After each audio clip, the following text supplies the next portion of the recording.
आईनी तरमीम का मामला हुकूमत के गले पड़ गया है। मुस्लिम लीग नून इस पार्लिमानी और सियासी नाकामी पर शर्मिंदा होने के साथ साथ अब भी 2/3 अक्सरियत के लिए कोशिशें कर रही है और आज इस हवाले से एक और सियासी चाल चल दी गई, जिसके जरिए सुप्रीम कोर्ट के मखसूस नशिस्तों के फैसले पर अमल दरामद रुकवाने की हिकमत अमली के तौर पर स्पीकर कौमी असम्बली ने इलेक्शन कमीशन को खत लिख दिया है, जिसमें इलेक्शन एक्ट में की गई हालिया तरमीम का हवाला देकर कहा गया कि एक दफ़ा जिन आज़ाद अरकान असम्बली ने किसी पार्टी में शमूलियत इख्तियार कर ली तो वो दोबारा पार्टी तब्दील नहीं कर सकते। इसलिए इलेक्शन कमीशन इस कानून को लागू किए बगैर नशिस्तें अलॉट नहीं कर सकता। स्पीकर के इस खत के बाद मखसूस नशिस्तों का मामला मजीद उलझ गया है, जिसका हुकूमत की 2/3 अक्सरियत पर वाज़ेह असर पड़ सकता है, जिसके जरिए हुकूमत अदलिया से मुतालिक आईनी तरमीम करने का इरादा रखती है। इमरान खान भी मुसलसल इन खदशात का इजहार कर रहे हैं कि हुकूमत PTI को दबाने के लिए अदलिया से मुतालिक अपनी मर्जी की आईनी तरमीम ला रही है। आज भी इमरान खान ने यही बात कही है। साथ ही आईनी तरमीम से मुतालिक मुज़ाकरात के दौरान क्या बातचीत हुई थी, इस हवाले से कामरान मुर्तज़ा के बयान के बाद पीपल्स पार्टी और JUI आमने सामने आ गई हैं। वाज़ेह रहे कि 12 जुलाई को सुप्रीम कोर्ट के 8 जजेस ने अक्सरियत से यह फैसला दिया था कि कौमी असम्बली के 80 में से 39 अरकान PTI के ही हैं, जबकि बकिया 41 अरकान इलेक्शन कमीशन में पार्टी वाबस्तगी से मुतालिक बयान हल्फी देंगे, जिसके बाद मुतल्लिका पार्टी तस्दीक कर देगी और फिर इलेक्शन कमीशन इन अरकान का नोटिफिकेशन जारी कर देगा, जिसके बाद बची हुई मखसूस नशिस्तों को मुतनासिब नुमाइंदगी के तहत तकसीम किया जाएगा। इसके बाद इलेक्शन कमीशन ने 39 अरकान को PTI के MNAs करार देते हुए नोटिफिकेशन जारी कर दिया, मगर साथ ही खत लिखकर सुप्रीम कोर्ट से वजाहत मांगी कि PTI में इंतजामी ढांचे की गैर मौजूदगी में कामयाब उम्मीदवारों की सियासी वाबस्तगी की तस्दीक कौन करेगा। मगर फिर गुज़श्ता हफ्ते जब हुकूमत आईनी तरमीम पेश करने के लिए सरगर्म थी, तो इस दौरान अचानक सुप्रीम कोर्ट के 8 रुकनी अक्सरियती बेंच ने इलेक्शन कमीशन के खत पर वजाहती ऑर्डर जारी किया और वाज़ेह किया कि इलेक्शन कमीशन ताख़ीरी हरबे इख्तियार कर रहा है। इलेक्शन कमीशन के रिकॉर्ड से साबित होता है कि वो बैरिस्टर गौहर को PTI का चेयरमैन तस्लीम करता है, इसीलिए अब वो पलट कर सुप्रीम कोर्ट से हिदायत नहीं ले सकता कि सर्टिफिकेट के मामले से कैसे निपटा जाए। लिहाजा जिन अरकान असम्बली ने पार्टी वाबस्तगी का बयान हल्फी जमा करवा दिया है और फिर पार्टी ने उनकी तस्दीक भी कर दी है, वो उसी दिन उस पार्टी के अरकान ही तसव्वुर होंगे और इसमें कोई तब्दीली नहीं की जा सकती। सुप्रीम कोर्ट की इस वजाहत के बाद हुकूमत को बड़ा धचका लगा, क्योंकि हुकूमत की नज़रें उन 41 अरकान पर थी जिन्हें सुप्रीम कोर्ट ने आज़ाद करार दिया हुआ था। हुकूमत कोशिश कर रही थी कि इनमें से कुछ अरकान को मैनेज करके आईनी तरमीम के लिए 2/3 अक्सरियत पूरी की जाए। साथ ही सुप्रीम कोर्ट की वजाहत के बाद इलेक्शन कमीशन भी मुसलसल मुशावरत कर रहा है और सोच विचार में मसरूफ़ है कि सुप्रीम कोर्ट के फैसले पर क्या हिकमत अमली इख्तियार की जाए। आज भी इलेक्शन कमीशन में एक दफ़ा फिर मुशावरत की गई, लेकिन फिर कोई नतीजा नहीं निकला। मगर इस दौरान आज स्पीकर कौमी असम्बली अयाज सादिक ने इलेक्शन कमीशन को इसी तनाजुर में ख़त लिख दिया, जिससे ये मामला मजीद उलझ गया है। मज़कूरा 41 अरकान के पार्लिमानी मुस्तकबिल पर सवालात खड़े हो गए हैं। स्पीकर कौमी असम्बली के इलेक्शन कमीशन को लिखे गए ख़त के मुताबिक बतौर स्पीकर कौमी असम्बली एक इंतहाई अहमियत के हामिल इशू को एड्रेस करना चाहता हूँ। सुप्रीम कोर्ट ने 12 जुलाई के अपने फैसले में इलेक्शन कमीशन को हिदायत जारी की है कि उन आज़ाद उम्मीदवारों को एक और पार्टी ज्वाइन करने की इजाज़त दी जाए जिन्होंने महीनों पहले ही एक सियासी जमात में शमूलियत इख्तियार कर ली थी। दर हकीकत सुप्रीम कोर्ट के इस फैसले ने रुकन असम्बली को सियासी जमातें बदलने की इजाज़त दे दी है। सुप्रीम कोर्ट के इस फैसले के बाद पार्लियामेंट ने इलेक्शन एक्ट में तरमीम मंजूर कर ली, जिस पर 7 अगस्त को सदर मुमलिकत ने दस्तखत कर दिए और फिर 9 अगस्त को इसे गैज़ेट ऑफ पाकिस्तान में शाया किया गया। इसके बाद ख़त में तरमीम एक्ट की 2 मुतल्लिका शिकें रिप्रोड्यूस की गई हैं, जिसमें पहली तरमीम इलेक्शन एक्ट के सेक्शन 66 में की गई है, जिसके मुताबिक इंतखाबी निशान की अलॉटमेंट से पहले अगर किसी उम्मीदवार ने रिटर्निंग अफसर के सामने सियासी जमात से अपनी वाबस्तगी के बारे में उस सियासी जमात की जानिब से जारी करदा पार्टी सर्टिफिकेट जमा करवा कर इस बात की तस्दीक नहीं की कि वो इस पार्टी का उम्मीदवार है, तो उसे आज़ाद उम्मीदवार समझा जाएगा और किसी सियासी जमात का उम्मीदवार नहीं समझा जाएगा। जबकि इलेक्शन एक्ट के सेक्शन 104A में की गई तरमीम के मुताबिक आज़ाद उम्मीदवार की जानिब से सियासी जमात में शामिल होने के लिए एक बार दी गई रजामंदी या हल्फनामा ना दोबारा तब्दील किया जा सकता है और ना ही इसे वापस लिया जा सकता है। अगरचे इस हवाले से इलेक्शन एक्ट रूल्स किसी और कानून या फिर सुप्रीम कोर्ट और हाई कोर्ट समेत किसी भी अदालत का कोई फैसला या हुक्मनामा ही क्यों ना मौजूद हो। स्पीकर के खत में मजीद लिखा है कि तरमीमी इलेक्शन एक्ट में वाज़ेह तौर पर लिखा है कि मज़कूरा तरमीम का इतलाक़ माजी से यानी 2017 से होगा, लिहाजा तरमीमी इलेक्शन एक्ट के तनाजुर में जो पैरामाउंट और ओवर राइडिंग इफेक्ट रखता है वो आज़ाद अरकान असम्बली जिन्होंने पहले ही किसी सियासी जमात में शमूलियत इख्तियार कर ली हो उन्हें दोबारा सियासी जमातें बदलने की इजाजत नहीं दी जा सकती। अब इलेक्शन कमीशन इस तरमीमी इलेक्शन एक्ट को मुकम्मल तौर पर लागू किए बगैर कोई भी एलोकेशंस नहीं कर सकता।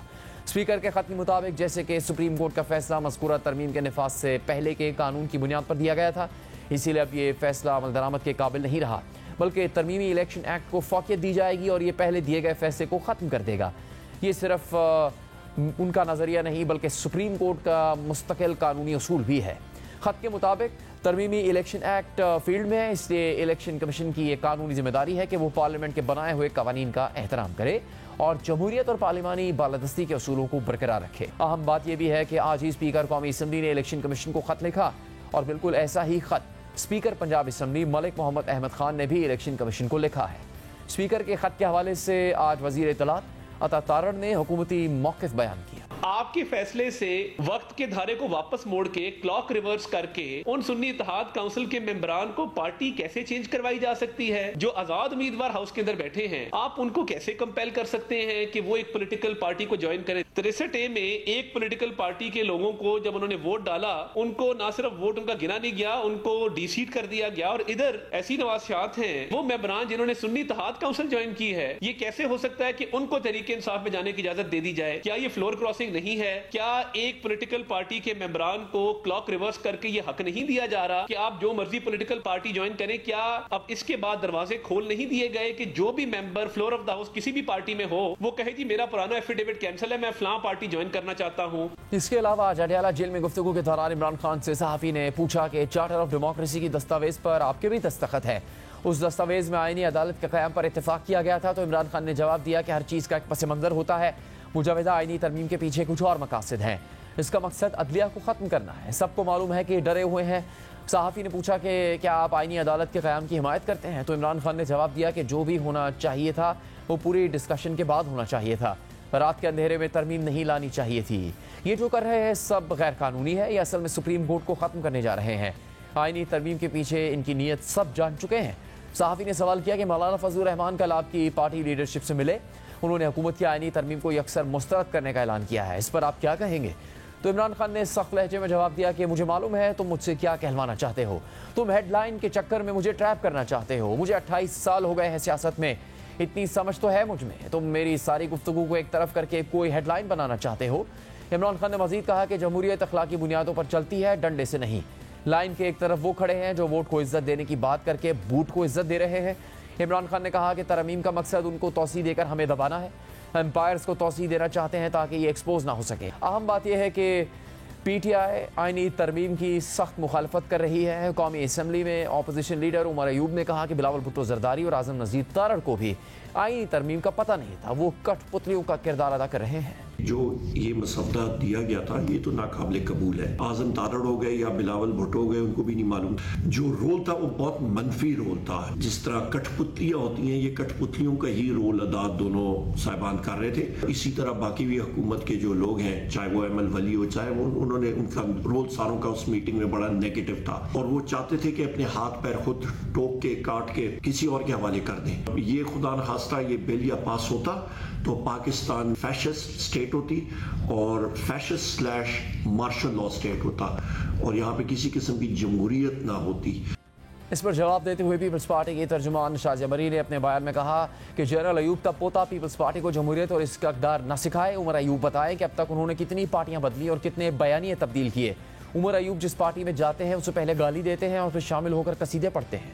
तहरीक इंसाफ और पीपल्स पार्टी सख्त बयान दे रहे हैं, मगर पीपल्स पार्टी से मुतालिक JUI भी एक अहम दावा कर रही है। कल इसी प्रोग्राम में JUI के सेनेटर कामरान मुर्तज़ा का कहना था कि इब्तदाई दस्तावेज हमें वोटिंग से पहले आधी रात को दी गई थी। थोड़ी देर बाद बिलावल भुट्टो हमारे पास आए तो हमने उनसे कहा कि आपने इससे कैसे इत्तेफाक कर लिया? तो बिलावल ने जवाब दिया कि हमारे भी तहफ़्फ़ुज़ात थे मगर मजबूरी है। तो हमने कहा हमारी तो कोई मजबूरी नहीं है। इनिशियल डॉक्यूमेंट है जो मिडनाइट में दिया गया था, यानी अगले दिन उस पर वोटिंग होनी है, मिडनाइट में वो दिया गया है और उसके थोड़ी सी टाइम गुजरा होगा, आधा घंटा गुजरा होगा तो बिलावल साहब तशरीफ़ ले आए और बिलावल साहब को हमने उसी वक्त भी बता दिया था कि बिलावल साहब ये क्या डॉक्यूमेंट है और इस पर कैसे आप एग्री कर रहे हैं। तो उन्होंने कहा कि हाँ जी मैं भी इसमें मेरे भी तहफ़्फ़ुज़ात थे मगर क्या करें जी, ये मजबूरी है, तो हमने उनको कहा कि आपकी मजबूरी तो हो सकती है, हमारी मजबूरी तो कोई भी नहीं है। और जब सारा स्टडी कर लिया तो फिर मौलाना साहब को ब्रीफ कर दिया। मौलाना साहब का व्यू फिर ये बना कि बाकी साथियों को भी बुलवाया, जितना हमारे पार्लिमानी मेंबर्स थे नेशनल असम्बली में भी और सेनेट में भी, और उनसे मुशावरत की। और फिर उसके बाद व्यू ये बना कि इसके ऊपर जो है ना, ये तो एक मुसीबत है, उसके बाद तो गले पड़ जाएगा ये हमारे जो सपोर्ट इस पर मांगी जा रही है। कामरान मुर्तज़ा के इस दावे पर अब से कुछ देर पहले बिलावल भुट्टो जरदारी ने उन्हें जवाब दिया है। ये अनफॉर्चुनेटली क्लियरली कोई मिसकम्युनिकेशन हुआ है। अगर कामरान साहब मुर्तजा वहाब साहब का फोन उठा देते, अभी तक हम इन पर्सन उसको क्लैरिफाई कर देते। ऐसे ना कोई मजबूरी था, ना कोई डर था, ना कोई खौफ था। हम ना खौफ का सियासत करते हैं, ना मजबूरी का सियासत करते हैं। उस रात मैं जब पहुंचा, उसके बाद कामरान मुर्तजा साहब ड्राफ्ट पढ़ना शुरू कर दे, उससे पहले नहीं। जो पॉइंट कामरान मुर्तजा एक लीगल एस्पेक्ट से उतारा था, मैं उसका जवाब दे सकता था, वहां भी दे रहा था। जो हुकूमत का प्रपोजल था उसमें ना सिर्फ आर्टिकल 8 की तरमीम का प्रपोजल था, मगर साथ साथ आला आर्टिकल 23 वो मिलिट्री कोर्ट्स को पूरी तरीके से कायम करना चाह रहे थे। मौलाना फजल रहमान साहब के साथ ये बात छेड़ा गया तो इन्होंने एक और एतराज उठाया। मैंने उस एतराज को कबूल किया। मैंने एक दरमियानी रास्ता प्रपोज किया जिससे हम इस इशू को एड्रेस कर सकते थे। उस वक्त कामरान मुर्तजा साहब शायद नहीं, लेकिन जो बाकी JUI के मेंबरान थे उस कमरे में, उनके लिए मुझे ये लग रहा था कि वो कॉम्प्रोमाइज रास्ता एक अप्रोप्रिएट रास्ता था। अगला दिन जब मैं फिर से कामरान मुर्तजा साहब के साथ बैठा पार्लियामान में, जब हम मौलाना साहब का इंतजार कर रहे थे, तब भी मैंने इस आईनी तरमीम का हर एक पॉइंट जितना मैं उसके साथ बैठ सका मैंने बात किया। उसका अपना हैंड रिटन नोट्स था। पैगाम दे रहा हूँ कामरान मुर्तजा साहब को कि पूरा दिन से कल से मुर्तजा वहाब साहब आपको कॉल करने की कोशिश कर रहा है।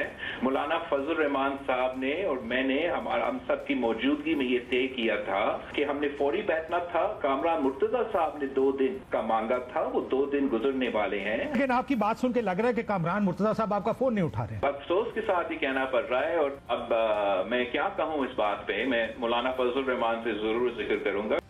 इससे पहले बिलावल भुट्टो जरदारी ने आज वुकला से खिताब करते हुए कहा कि चाहे कुछ भी हो जाए, आईनी अदालत जरूर कायम करेंगे, बल्कि सूबों में भी आईनी अदालतें होनी चाहिए। चोरी हुआ है, कत्ल हुआ है, इंसाफ का इंतजार है, क्या वो उनको भी 50-50 साल इंतजार करना पड़ेगा? और हम अपने हाथ पे बैठेंगे और कहेंगे कि जैसे भी है सही है मलोट। कम वक्त में आईनी अदालत चार्टर डेमोक्रेसी के मुताबिक बनाना है। जुडिशियल अपॉइंटमेंट्स का प्रोसेस है, उसको दुरुस्त करना है। वाकई ही एक वफाकी अदारा हो ना, किसी एक खास सूबा का कब्जा हो, तो आप कैसे कह सकते हो कि आप वफाक का नुमाइंदगी कर रहे हैं? हमारा भी 2 हाउसेज ऑफ पार्लियामेंट है ना, एक है हमारा नेशनल असेंबली, तो एक है हमारा सेनेट ऑफ पाकिस्तान, जहां सारे सूबों को बकायदा इक्वल नुमाइंदगी मिलता है। तो समझता हूं कि अदालत से भी मशवरा करके जैसे भी बनाना तो है, और एक ऐसा कोर्ट हम बनाएं जहां वो 15% ऑफ केसेस जो 90% आपका टाइम लेते हैं वो वहां जाए। मैं तो समझता हूं कि जो हुकूमत की तजवीज है वो एक्चुअली नाकाफी है। सूबे में भी प्रोविंशियल कॉन्स्टिट्यूशनल कोर्ट्स होने चाहिए।